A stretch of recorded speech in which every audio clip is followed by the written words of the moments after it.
जय श्री कृष्णा। मैं आचार्य ज्योति आप सभी का वैदिक एस्ट्रो केंद्र में स्वागत करती हूँ। आज हम बात करने जा रहे हैं मासिक राशिफल के लिए। मासिक राशिफल अक्टूबर का महीना कैसा होगा धनु लग्न के जातकों के लिए। धनु लग्न के जातकों के लिए हम बात करेंगे कि अक्टूबर 2025 क्या क्या लेकर आ रहा है, क्या क्या किन किन क्षेत्रों में आपको क्या क्या प्रभाव महसूस होंगे ग्रहों के गोचर की अवस्था की वजह से। तो आइए आज बात करते हैं अक्टूबर 2025 के ग्रहों के अद्भुत खेल की। यह महीना आपके लिए एक परिवर्तनकारी जर्नी लेकर आ रहा है, जहां पर जुपिटर एग्जॉल्ट होके अष्टम भाव में बैठेंगे। ये गोचर ये जुपिटर का एग्जॉल्ट होके अष्टम भाव में बैठना इसलिए और इम्पोर्टेंट है क्योंकि वो आपके लग्न के स्वामी हैं। ये कोई साधारण स्थिति नहीं है, ये एक पैराडॉक्सिकल योग है, यानी ये आपको शक्ति भी देगा, चुनौती भी देगा। धनु लग्न की अगर हम बात करें तो ये जो राशि है यानी 9वीं राशि जो है ये अग्नि तत्व से जुड़ी हुई है, जो इसे दार्शनिक बनाती है, स्वतंत्रता प्रिय बनाती है और आशावादी भी बनाती है। होरा शास्त्र और फल दीपिका की अगर मैं बात करूं उसके अनुसार धनु लग्न के जो जातक होते हैं वो जीवन को ऊंचाई से देखने वाले होते हैं। उनका दृष्टिकोण, उनका जो विजन होता है वो बहुत बड़ा होता है। इन्हें यात्रा करना, खोज करना, ज्ञान अर्जन करना बहुत पसंद है। यह जातक सत्य की खोज में लगे रहते हैं और उनका व्यक्तित्व दूसरों को प्रेरित करने वाला होता है। वो सतही बातों से संतुष्ट नहीं होते हैं, उनके लिए जीवन का असली अर्थ और अनुभव बहुत महत्वपूर्ण होता है। फल दीपिका बताती है कि धनु लग्न वाले जातक धर्म, दर्शन और उच्च मूल्यों के मार्ग पर चलने वाले होते हैं।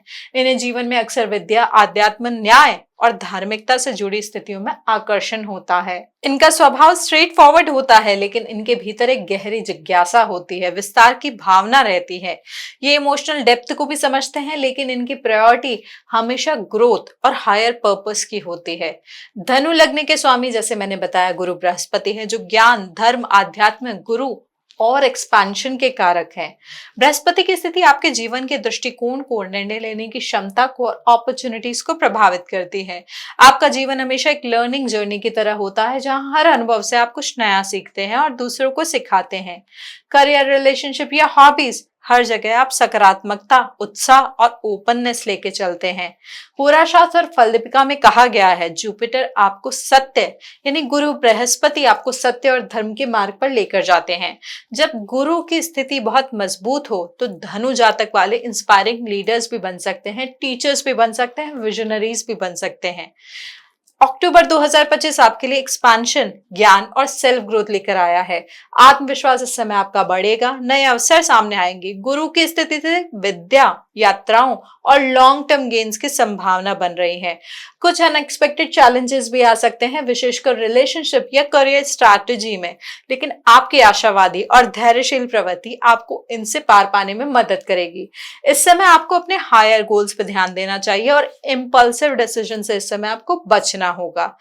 तो चलिए, सबसे पहले आगे बात करने से पहले हम यह जान लेते हैं कि कौन कौन से ग्रह किस स्थान में बैठे हैं और कौन कौन से ग्रह माह के मध्य में या माह के किसी भी तारीख में आपके विभिन्न भावों में गोचर करेंगे। तो सबसे पहले बात करते हैं हम आपके लग्न के स्वामी की।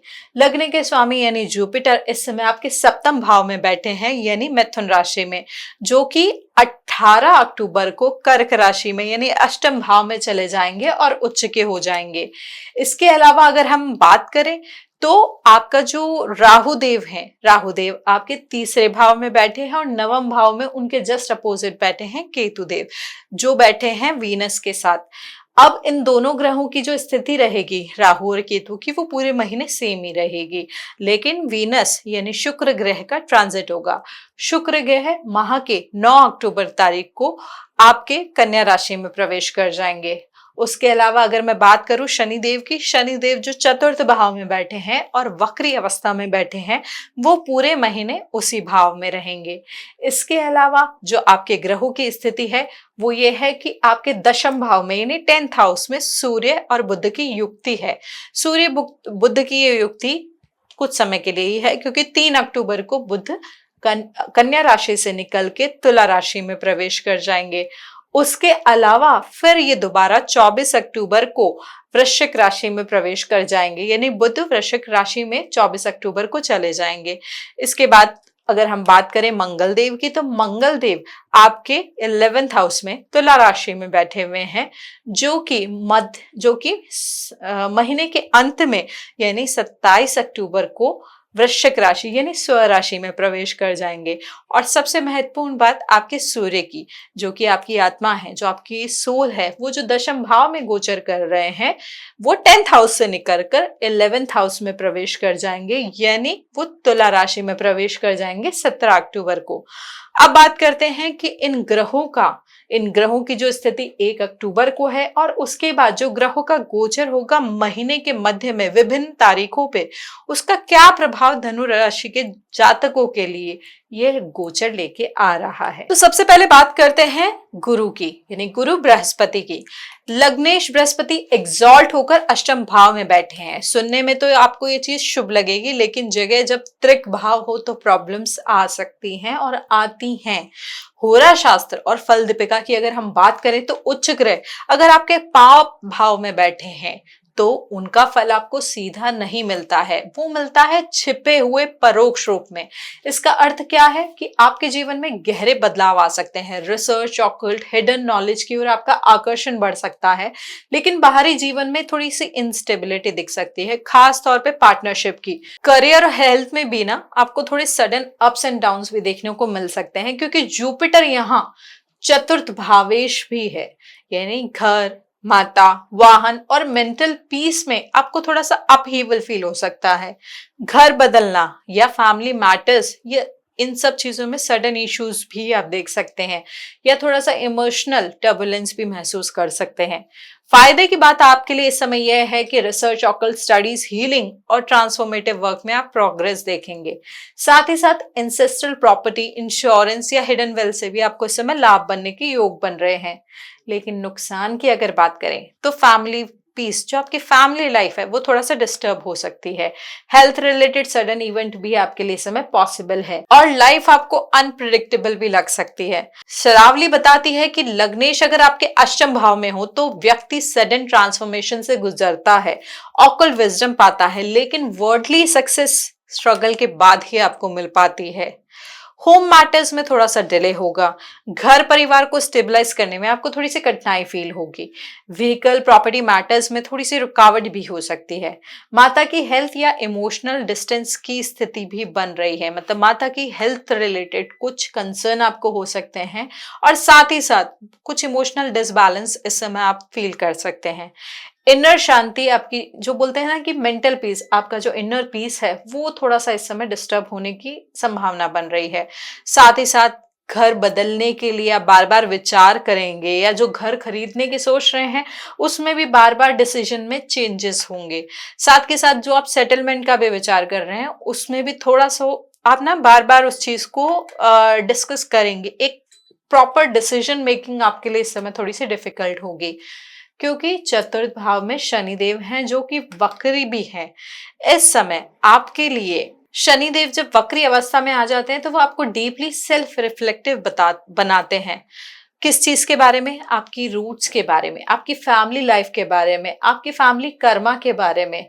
तो इस समय आप जो भी फैमिली रिलेटेड चीजें सोच रहे हैं उनको शांति से बैठ के सोचे और समझे, और उसके बाद ही कोई डिसीजन ले। आपके दशम भाव में बुध आदित्य योग बन रहा है, जो आपको recognition, communication skills, intellectual project से आपके करियर में बूस्ट देगा, यानी ग्रोथ भी देगा। इस भाव में इन दोनों ग्रहों की युक्ति बन थोड़े ही दिन के लिए रही है, लेकिन इसको यूटिलाइज करें, क्योंकि आपके बुध ग्रह का और सूर्य ग्रह का दोनों का दशम भाव में होना आपको एक प्रोमिनेंट पोजीशन भी दिलवा सकता है। लेकिन क्योंकि शनिदेव वक्री दृष्टि से यानी चतुर्थ भाव से आपके दशम भाव को भी देख रहे हैं, तो जो वर्क होम बैलेंस वाली चीज होती है वो इस समय आपके लिए थोड़ी सी डिफिकल्ट होगी। आप अपने घर को, अपनी पर्सनल लाइफ को, दोनों को थोड़ा सा बैलेंस करके चलें। साथ ही साथ अगर मैं बात करूं आपके फाइनेंशियल मैटर्स की, तो इस समय आपकी होम प्रॉपर्टी में थोड़ा सा खर्चा बढ़ सकता है। जैसा मैंने बताया है कि गुरु बृहस्पति अष्टम भाव में जा रहे हैं, लेकिन जा कहां से रहे हैं? सप्तम भाव से। सप्तम भाव क्या होता है? आपके विवाह का भाव, आपके रिलेशनशिप का भाव, आपकी बिजनेस पार्टनरशिप का भाव, तो उस भाव से रिलेटेड आप कोई सडन ट्रांसफॉर्मेशन भी इस समय फील कर सकते हैं, चाहे वो आपकी मैरिज की बात हो, चाहे आपकी पार्टनरशिप की बात हो, या आपके सीक्रेट मैटर्स भी इस समय बाहर आ सकते हैं। अब बात करते हैं आपके नवम भाव की। नवम भाव में आपके केतु और वीनस दोनों की युक्ति हुई है। ये आपको रिलीजन और ट्रेडिशन में थोड़ा सा डिटैचमेंट दे सकता है। आप डीपर अकल्ट साइंस में थोड़ा सा इंटरेस्ट लेंगे, लेकिन वो आपको विरक्ति देगा। आप ये सोचेंगे कि ये जो मैं कर रहा हूं, मैं क्यों कर रहा हूं, क्या मैं ये करना चाहता हूं? ये जो क्वेश्चंस हैं वो आपके माइंड में ना बार बार आएंगे। तो आराम से बैठें, इसे स्ट्रगल ना करें, लेकिन आराम से बैठ के इसको सॉर्ट आउट करें कि एक्चुअली अभी आपका इनर सेल्फ क्या कह रहा है। अब बात करते हैं हम शिक्षा के क्षेत्र में अक्टूबर 2025 धनु लग्न के जातकों के लिए क्या लेकर आएगा। चूंकि शनिदेव इस समय चतुर्थ भाव में है और साथ ही साथ वक्री अवस्था में भी है, तो कंसंट्रेशन में आप थोड़ी सी कमी देख सकते हैं। लेकिन जुपिटर का एग्जॉल्ट होकर अष्टम भाव में जाना आपको रिसर्च, अकल्ट, लॉ और हायर स्टडीज वाले स्टूडेंट्स को यह गहरी समझ देगा। साथ ही साथ जो स्टूडेंट्स कॉम्पिटिटिव एग्जाम्स की तैयारी कर रहे हैं, उनको अनएक्सपेक्टेड ब्रेक थ्रू भी मिल सकता है। अगर इसको इस तरीके से समझ लीजिए कि जो छात्र सिविल सर्विसेज या रिसर्च पेपर में अटके हुए हैं, अचानक से उनको सही डायरेक्शन या कोई मेंटर उनको हेल्प कर सकता है। लेकिन इस समय कैजुअल अप्रोच या डिस्ट्रैक्शन पढ़ाई में लेके आना स्टडीज में ब्रेक भी लेके आ सकता है। तो अपनी अप्रोच को क्लियर रखें, साथ ही साथ पढ़ाई करने से पहले माता पिता का आशीर्वाद लेकर पढ़ाई को शुरू करें। अब मैं अगर रिश्ते, विवाह और मैरिड लाइफ की बात करूं, तो आपके सप्तम से अष्टम में गुरु का गोचर लाइफ पार्टनर के साथ गहराई दे सकता है, इंटेंस इमोशनल शेयरिंग भी देगा। लेकिन कभी कभी ये इंटेंसिटी पॉजिटिवनेस या इंटरनल इश्यूज के रूप में भी सामने आ सकती है। अविवाहित जातकों को अचानक से कोई प्रपोजल फैमिली या प्रोफेशनल सर्कल से मिल सकता है। विवाहित जातकों में वैवाहिक जीवन में जो उन जातकों के लिए स्पिरिचुअल बॉन्डिंग तो बढ़ेगी, लेकिन छोटी छोटी मिसअंडरस्टैंडिंग से इस समय आपको बचना जरूरी होगा। जैसे पहले कोई भी नॉर्मल आप डिस्कशन करते थे, कुछ चीजें नहीं समझ में आती थी तो आप उसे इग्नोर कर देते थे, लेकिन यह समय वो इग्नोरेंस नहीं काम करेगी। आपको वो छोटी छोटी बातें चुप सकती है और वो ट्रिक कर सकती है, तो उन्हें थोड़ा सा इग्नोर करने का प्रयास करें। घर और परिवार जो कि चतुर्थ भाव है, जैसा मैंने पहले बताया कि यहाँ पे शनिदेव का वक्री होना आपकी डोमेस्टिक पीस को डिस्टर्ब कर सकता है। घर के मेंबर्स में ओपिनियन क्लैश, प्रॉपर्टी या व्हीकल रिलेटेड खर्चे भी बढ़ सकते हैं। माता की सेहत पर इस समय आपको ध्यान देने की आवश्यकता होगी। परिवार में रिलोकेशन, रिपेयर या नया मकान, लैंड इन्वेस्टमेंट जैसे मुद्दे उठ सकते हैं। कोई जातक अपने फ्लैट की रजिस्ट्री या रेनोवेशन में डिले भी महसूस कर सकता है। इमोशनल बैलेंस बनाए रखना इस ट्रांजिट में सबसे बड़ा चैलेंज होगा आपके लिए।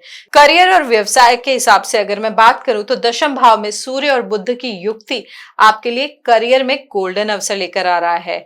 चूंकि ये युक्ति है वो कुछ समय के लिए ही है, क्योंकि दोनों ही ग्रह अपना स्थान परिवर्तन कर लेंगे, इसलिए इस युक्ति का लाभ उठाएं। जॉब में आपको रिकॉग्निशन मिलने के, अथॉरिटी मिलने के, लीडरशिप मिलने के भी योग बन रहे हैं। बिजनेसमैन के लिए अगर हम बात करें, तो आपके लिए नए कॉन्ट्रैक्ट या गवर्नमेंट रिलेटेड गेन इस समय संभव है। लेकिन चतुर्थ से शनि देव का एस्पेक्ट यानी उनकी दृष्टि थोड़े डिले भी लेकर आ सकता है। मतलब मेहनत तुरंत रिवॉर्ड नहीं देगी, पर लॉन्ग टर्म में सक्सेस आपकी पक्की होगी। कोई प्रोफेशनल नया प्रोजेक्ट भी संभाल रहा है, जो उसे इनिशियल स्ट्रेस तो होगा, पर बाद में वही उसके लिए करियर का टर्निंग पॉइंट बन सकता है।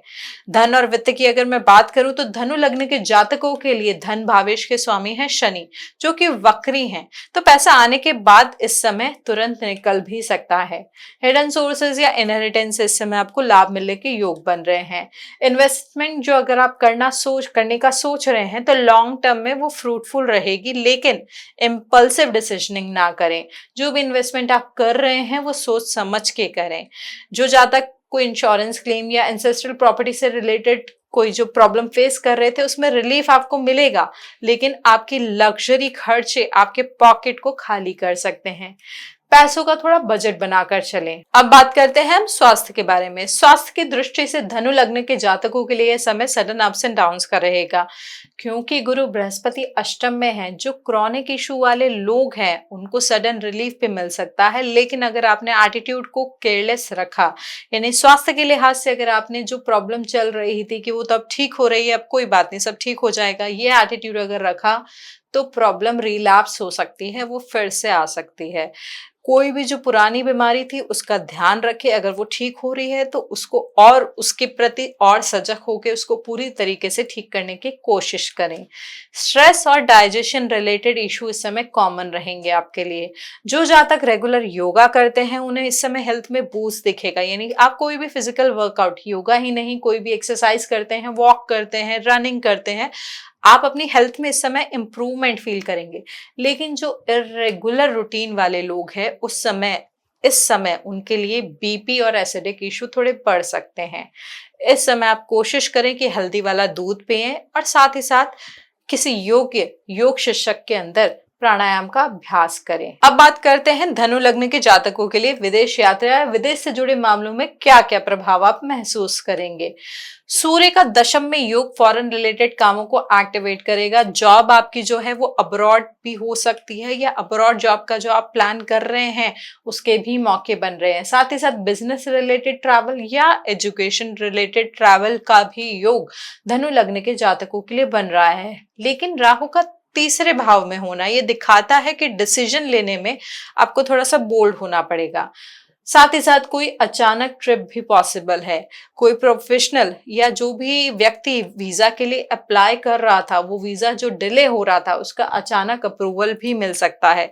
लेकिन जिनके फैमिली कमिटमेंट स्ट्रांग होंगे उन्हें घर परिवार छोड़ने में इस समय इनर कॉन्फ्लिक्ट होगा। अब ये समझने के बाद कि धनु लग्न के जातकों के लिए अक्टूबर 2025 क्या क्या लेकर आ रहा है, अब हम ये बात करेंगे कि ऐसे कौन से उपाय हैं, ऐसी कौन सी चीजें हैं जो इस महीने हम कर सकते हैं ताकि जो ये ग्रहों का गोचर है उनका परिणाम थोड़ा सा संतुलित हो, थोड़ा सा पॉजिटिवली डायरेक्टेड हो। तो इस समय धनु लग्न के जातकों के लिए गुरुवार को पीले कपड़े का दान करना और केले के पेड़ को जल चढ़ाना बहुत लाभकारी होगा। हर रविवार कम से कम एक टाइम का खाना यानी एक मील आप सभी परिवारजन एक साथ खाएं। उसके अलावा शनिवार को काली उड़द का दान करना और लोहे का दान करना भी आपके लिए लाभकारी होगा। यात्रा से पहले गाय को रोटी खिलाना भी इस समय आपके लिए शुभ रहेगा। कम से कम इस महीने कोशिश करें कि 10 मिनट का ध्यान जरूर करें। तांबे के लोटे में रखा हुआ जल आपके लिए पीना बहुत लाभकारी होगा। और साथ ही साथ सूर्योदय के समय सूर्य नमस्कार करना और अनुलोम विलोम करना आपको मानसिक अस्थिरता से बचाएगा। आपको जो डिसीजन मेकिंग में क्लैरिटी चाहिए उसमें आपको वो हेल्प करेगा। साथ ही साथ किसी योग शिक्षक के अंडर आप अगर कपालभाति का भी अभ्यास करते हैं तो वो आपके स्वास्थ्य की दृष्टि से और मेटाबॉलिज्म में सुधारने में ये बहुत हेल्प करेगा। सार ये है कि अक्टूबर 2025 का ये जो ट्रांजिट है धनु लग्न के जातकों के लिए इनर ट्रांसफॉर्मेशन लेकर आ रहा है और साथ ही साथ आपसे प्रैक्टिकल डिसिप्लिन मांग रहा है। योगा, डाइट और प्रॉपर स्लीप और माइंडफुल हैबिट्स इन सारे ग्रहों के कठिन प्रभाव को बहुत हद तक न्यूट्रल कर देंगे। अगर आपको ये वीडियो इंसाइटफुल लगे तो लाइक करें, शेयर करें और चैनल को बेल बटन दबाकर सब्सक्राइब करना ना भूलें ताकि आगे भी आपको ऐसे ही ऑथेंटिक वैदिक एस्ट्रोलॉजी इंसाइट मिलते रहें। हरि ओम।